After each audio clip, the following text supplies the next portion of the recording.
Hello viewer, যারা class 7 এ পড়ছো, আজকে তাদেরকে আমি সেকেন্ড ইউনিট টেস্ট পরীক্ষার জন্য নিয়ে চলে এসেছি অঙ্কের সাজেশন। হ্যাঁ, তোমরা ঠিকই শুনেছো। আজকে তোমাদের বলে দেবো 50 নম্বর অঙ্কের জন্য কোন কোন অধ্যায় থেকে কি কি অঙ্ক করে গেলে অনায়াসই তোমরা 50-এ 50 পাবে। তো দেখো কি কি রয়েছে তোমাদের সিলেবাসে। রয়েছে 8 থেকে একদম তোমাদের 17তম অধ্যায় পর্যন্ত পরীক্ষা থাকবে। ওকে, 8 থেকে 17 বুঝতেই পারছো কি কি চ্যাপ্টার তোমাদের রয়েছে। সূচিপত্র তোমাদের দেখিয়ে দিলাম যে তোমাদের কি কি চ্যাপ্টার থাকবে। তো প্রত্যেকটা চ্যাপ্টার ওয়াইজ আমি তোমাদের সাজেশন প্রশ্নগুলো বলে দেবো। ভালো করে এখন থেকে প্র্যাকটিস করবে, যাতে করে তোমাদের পরীক্ষার হলে বা পরীক্ষার সময় আর কোনো প্রবলেম না হয়। তো চলো শুরু করি। চলে এসো প্রথম চ্যাপ্টার 8 নম্বর অধ্যায় ত্রিভুজ অঙ্কন। তোমাদের পরীক্ষাতে কিন্তু ত্রিভুজ অঙ্কন জ্যামিতি থেকে থাকবে। তো ভালো করে এগুলো প্র্যাকটিস করবে।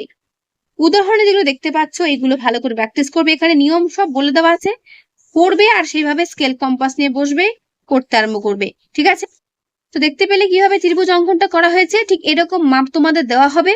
এখানে মাপ যেরকম 6 সেমি, 5 সেমি, 7 সেমি দেওয়া রয়েছে, সেখানে আলাদা মাপও দিতে পারে, আর নিয়ম কিন্তু সেই একই রকম। তাই উদাহরণের এই অঙ্কগুলো বা যে ত্রিভুজ অঙ্কনগুলো রয়েছে সেগুলো ভালো করে প্র্যাকটিস করে যাবে। ঠিক আছে, বোঝা গেল? ঠিক তার পরের পাতাতে দেখো রয়েছে একটা 60 ডিগ্রি কোণ অঙ্কন করে তারপর বিভিন্ন বাহুর মাপ দিয়ে একটা ত্রিভুজ অঙ্কন। এটাও তোমরা কিন্তু প্র্যাকটিস করে রাখবে। সেখানে 60 ডিগ্রি কেন, তোমাদের 45 ডিগ্রি কোণ অঙ্কন করেও ত্রিভুজ অঙ্কন করতে দিতে পারে, অথবা তার থেকে বেশি কোণ অঙ্কন করেও ত্রিভুজ আঁকতে দিতে পারে। তো যেভাবেই হোক না কেন, তোমাদের প্রথমে কোণটা এঁকে তারপর বাহুগুলোর মাপ কম্পাসের মাধ্যমে বসিয়ে ত্রিভুজ অঙ্কন করতে হবে। ঠিক আছে, এই দুটো ভালো করে প্র্যাকটিস করবে। তো চলে এসো কোষে দেখে 8.2। 8.2 এর করবে একেরটা তিনেরটা। তারপর চলে এসো কোষে দেখে 8.3, সেখানে করবে দুইয়েরটা তিনেরটা। পেজ নাম্বার 124 পাতাতে এই যে উদাহরণে যে ত্রিভুজ অঙ্কনটা দেখতে পাচ্ছ, এটা ভালো করে প্র্যাকটিস করবে। এইরকমই তোমাদের পরীক্ষাতে কিন্তু অন্য মাপ দিয়ে আসবে। কোষে দেখে 8.4 চলে এসো, একেরটা দুইয়েরটা তিনেরটা চারেরটা করবে। এরপর চ্যাপ্টার 9 সর্বসমতার ধারণা। এখানে ফার্স্ট পেজ যেটা তোমাদের রয়েছে বাহু বাহু বাহু শর্ত বা এস এর শর্ত বলতে কি বোঝো, এগুলো তোমাদের শর্ট কোয়েশ্চেনের জন্য ইম্পর্টেন্ট। এগুলো ভালো করে পড়বে। এই ফার্স্ট পেজটা তোমাদের প্রত্যেকের জন্য ইম্পর্টেন্ট।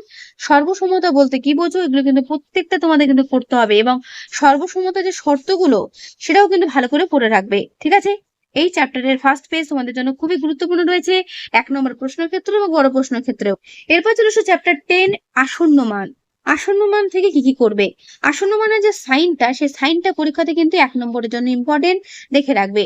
ঠিক সমান নয়, সমানের মতো দেখতে একটু ঢেউ খেলানো, এটাকে বলা হয় অসমান চিহ্ন। ঠিক আছে, বা আসন্ন মান। পাতা নম্বর 130 পেতে মানে 30 পাতায় 3, 4, 5 এই উদাহরণের অঙ্কগুলো দেখে যাবে। চলো 132 নম্বর পাতাতে কোষে দেখি 10-এর যে উপরের দিকে দেখছো নিজে করে 10.2, এটা তোমরা প্র্যাকটিস করবে। ঠিক আছে, কোষে দেখে 10-এর একেরটা দুইয়েরটা এবং তিনেরটা চারেরটা এই সবকটাই করবে এই পাতাতে। ওকে, তারপরের পাতায় 5-এর এই 4টাও ভালো করে করবে। এই একটা দুটো ভালো করে প্র্যাকটিস করলে তোমরা কিন্তু সবকটাই মোটামুটি করতে পারবে। ঠিক আছে, আর 7-এরটা প্র্যাকটিস করবে। ওকে, এর পরের চ্যাপ্টার 11 নম্বর চ্যাপ্টার ভগ্নাংশের বর্গমূল। দেখো কি করবে। পাতা নম্বর 136-এ নিজে করে 11.1 এর একের দাগের সবকটাই করবে এবং 2-এর দাগেরও সবকটাই করবে।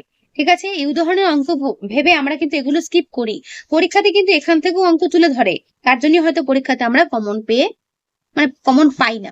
এরপরে চলে এসে কোষা থেকে 11.1 এর একের দাগেরটা করবে। ঠিক আছে, 2-এর দাগের 1, 2, 3, 3-এর দাগেরটা করবে, 4-এরটা করবে। আমি যেগুলো বলছি সেগুলো মন দিয়ে প্র্যাকটিস করতে এখন থেকে শুরু করো, তোমাদের প্রত্যেকের পরীক্ষা ভালো হবে। তার পরের পাতা চলে এসো, তার পরের পাতাতে 6, 7, 9, 10, 13, 14 করবে। পাতা নম্বর 141-এ উদাহরণ 13, 14, 15 এগুলো প্র্যাকটিস করবে। নিজে করে 11.3 এর 1, 2, 3 সবকটাই মোটামুটি প্র্যাকটিস করে রাখবে। ঠিক আছে, নিজে করে 11.4 এর ভাগ পদ্ধতির মাধ্যমে দশমিক নিচের দশমিক সংখ্যার ভাগ পদ্ধতিতে বর্গমূল নির্ণয় করি, এটা প্র্যাকটিস করে রাখবে। ঠিক আছে, দেখে নিলে কিভাবে করতে হয়, প্রসেসটা ভালো করে দেখে রাখবে কিভাবে করতে হয়। তোমাদের পরীক্ষা কিন্তু আসবে প্রসেস গুলো। ঠিক আছে, এবার চলে এসো কোষে দেখি 11.2 একেরটা করবে, তিনেরটা করবে, চারেরটা করবে, 5-এরটা করবে, 6-এরটা করবে এবং 7-এরটা করবে। ওকে, তারপরে পাতা চলে এসো 8-এর দাগের 3টে যে কোনো করলেই হবে, 10-এর দাগের করবে। ঠিক আছে, দেখে নাও। এরপর চলে এসো কোষে দেখি নয় চ্যাপ্টার 12 বীজগাণিতিক সূত্রাবলী। কি কি করবে দেখে নাও। তোমরা খাতার একটা যে কোনো জায়গায় সুন্দর করে সূত্রগুলো লিখে রাখবে। a + b তার হোল স্কয়ারের সূত্র কি, এরপরে অঙ্ক তোমাদের সূত্র ধরেই করতে হবে। ঠিক আছে, a - b তার হোল স্কয়ারের সূত্র কি করবে। এ প্লাস বি তার হোল স্কয়ার সূত্র কি? না। 2 ইন্টু এ স্কয়ার প্লাস বি স্কয়ার সূত্র কি? এই সূত্রগুলো দিয়ে তোমাদের কিন্তু পরবর্তী অঙ্কগুলো থাকবে এবং শর্ট কোয়েশ্চেনের জন্য ইম্পর্টেন্ট, ভালো করে করবে। ঠিক আছে, 4ab সূত্র কি? এবি সূত্র কি করবে? নিজে করি 12.1 এর 1 2 3 4 প্র্যাকটিস করে রাখবে সূত্র প্রয়োগ করে। নিজে করি 12.2 পাতা নম্বর 153 তে 1 2 3 4 প্র্যাকটিস করে রাখবে। বসে দেখি 12.1 12.1 কোষে দেখি তোমাদের 1 এর দাগে 2 এর দাগে 3 এর দাগে 4 দাগের 5 এর দাগে 6 দাগের এবং 6 দাগের যে 1 2 3 রয়েছে সবকটাই মোটামুটি করতে হবে, কারণ এগুলো তোমাদের 1 নম্বরের জন্য ইম্পর্টেন্ট, অর্থাৎ শর্ট কোয়েশ্চেনের জন্য ইম্পর্টেন্ট, আবার বড় প্রশ্নের জন্য ইম্পর্টেন্ট। তাই যেগুলো আমি বলছি মন দিয়ে করে যাও, 50 এর মধ্যে পরীক্ষা মাথায় রেখো। ঠিক তার পরের পাতা চলে আসো, 4এরটাও করবে, 7 দাগের 1টা করবে, 1এরটা 2এরটা করবে, 8 দাগের 1 2 আর করবে 4, 9 দাগে চলে আসো 1এরটা করবে, 9 দাগে 3এরটা করবে, 9 দাগে 4টা করবে, 10 দাগে চলে আসো সূত্র প্রয়োগ করে 1এরটা 3এরটা 4এরটা 5এরটা। ঠিক আছে, আর করবে লাস্ট 7এরটা। এই 12 পয়েন্ট যে কোষে দেখে যে বীজগাণিতিক প্রক্রিয়া যেটা তোমাদের চ্যাপ্টারটা রয়েছে, এখানে চ্যাপ্টারটা খুবই গুরুত্বপূর্ণ। ঠিক আছে, এখানে সবকটা অঙ্ক তোমাদের পরীক্ষাতে কিন্তু আসার মতো, তাই বীজগাণিতিক চ্যাপ্টারটা ভালো করে প্র্যাকটিস করে নিও। 157 পেজের একটা সূত্রগুলো এক জায়গায় কি সুন্দর করে লিখে দেওয়া আছে, এটা তোমাদের লিখতে সুবিধা হবে, এটা ভালো করে দেখে নিও। তারপরের পাতা 159 পাতাতে 23 এবং 24 যে উদাহরণ অঙ্কটা ভালো করে প্র্যাকটিস করবে। আমি যেগুলো দিচ্ছি এগুলো ভালো করে প্র্যাকটিস করো, পরীক্ষার হলেই বুঝতে পারবে কতটা কমন পাচ্ছ। ঠিক তার পরের পাতায় 25 অঙ্কটা করবে প্র্যাকটিস, 26 অঙ্কটা প্র্যাকটিস করবে। ঠিক আছে, তারপর দেখো রয়েছে 27 অঙ্কটা 160 পাতায়, পাতা নম্বরও বলে দিচ্ছি। এরপর চলে এসো কোষে দেখি 12.2, এখানে কোনগুলো করবে? 1এর দাগের যে কোনো দুটো করে রাখবে, 2 এর দাগের তাই, 2 এর দাগে দেখো 5এরটা 6এরটা 4এরটা, ঠিক আছে, 7এরটা এবং 8এরটা করবে। আমি দাগিয়ে রাখছি যেগুলো, সেগুলো মন দিয়ে দেখে না, ওগুলো ভালো করে প্র্যাকটিস করবে। আর 3এর দাগের মোটামুটি সব কটাই, ঠিক আছে, ইম্পর্টেন্ট। চলে এসো তার পরের পাতা, দেখো রয়েছে 10এরটা 11টা 12টা 13টা আর নিচে যে দুটো রয়েছে সেই দুটো করবে। পাতা নম্বর 166-তে 33এরটা 34এরটা করবে প্র্যাকটিস। কোষে দিকে 12.2 একের দাগে দেখে নাও কি কি করবে। 1এর দাগের সূত্র অনুসারে 1এরটা এবং 4টা প্র্যাকটিস করবে, 2 এর দাগের 1এরটা, 3 এর দাগের যেগুলো দাগাচ্ছি সেগুলো ভালো করে করবে। ঠিক আছে, 4 এর দাগে দুটো করবে, 5 এর দাগে দেখে নাও কোনটা করবে, 3টে, 6 এর দাগেরটা করবে, 7 এর দাগেরটা করবে, 9এরটা করবে এবং 12টা করবে। ঠিক আছে, দেখে নিলে। এরপর চলেছে সমান্তর সরলরেখা ছেদকের ধারণা 13 নম্বর অধ্যায়। কি কি করবে দেখে না। প্রথমে রয়েছে বিপরীত কোণ বলতে কি বোঝো, এই ধারণাগুলো ভালো করে জানলেই তোমরা অঙ্কগুলো বুঝতে পারবে। অনুরূপ কোণ কি, একান্তর কোণ কি, ঠিক আছে, এইগুলো তোমাদের দেখতে হবে। ওকে, অনুরূপ কোণ, একান্তর কোণ, বিপরীত কোণ, এগুলো ভালো করে দেখবে। অন্তস্থ কোণ, বহিস্থ কোণ, ঠিক আছে, এবং কোষে দিকে 13 এর দুটো চার্ট ভালো করে করে যাবে। এরপর চলো 14 নম্বর অধ্যায় ত্রিভুজের ধর্ম। তার মধ্যে প্রথমেই করতে হবে ত্রিভুজের মধ্যমা বলতে কি বোঝো। ঠিক আছে, কোষে দিকে 14 একের দাগের 1 থেকে 5এরটা ইম্পর্টেন্ট করবে, শর্ট কোশ্চেন ইম্পর্টেন্ট। এরপর একটা ইম্পর্টেন্ট চ্যাপ্টার, বড় প্রশ্ন আসবে অঙ্কের যেখান থেকে, সেটা হচ্ছে সময় ও দূরত্ব, 15 নম্বর চ্যাপ্টার। দেখে না, গতিবেগ সময় বলতে কি বোঝো, দূরত্ব বাই সময়, অর্থাৎ গতিবেগ সমান অতিক্রান্ত দূরত্ব বাই প্রয়োজনীয় সময়। সূত্রটা মনে রাখবে, এই সূত্র ধরে তোমাদের কিন্তু পরীক্ষাতে প্রশ্ন দেবে, সময় সমান কি এবং দূরত্ব সমান কি। ঠিক আছে, এই সূত্র ধরে তোমাদের অঙ্ক করতে হবে, সূত্রগুলো ভালো করে দেখে নাও। এরপর চলে আসো কোষে থেকে 15, কোষে থেকে 15 কোনটা করবে, 1এরটা করবে।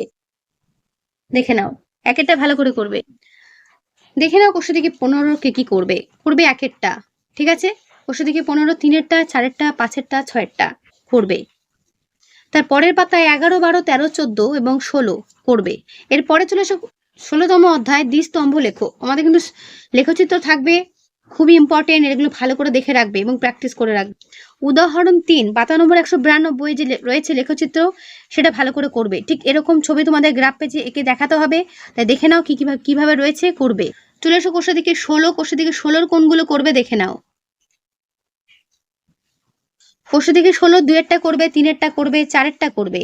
ঠিক আছে, একটা দুটো প্র্যাকটিস করলে বোঝা যায় ঠিক কিভাবে ছবিগুলো করতে হবে। এরপরে চলে এসো আয়তক্ষেত্র বর্গক্ষেত্রের ক্ষেত্রফল। তোমরা জানো আয়তক্ষেত্রের ক্ষেত্রফল সূত্র কি, দৈর্ঘ্য গুণিত প্রস্থ, এবং বর্গক্ষেত্রের ক্ষেত্রফল সূত্র কি, বাহু গুণিত বাহু। তো এই সূত্র প্রয়োগ করে তোমাদের অঙ্কগুলো করতে হবে। নিজে করি 17.1 এর সবকটাই করবে।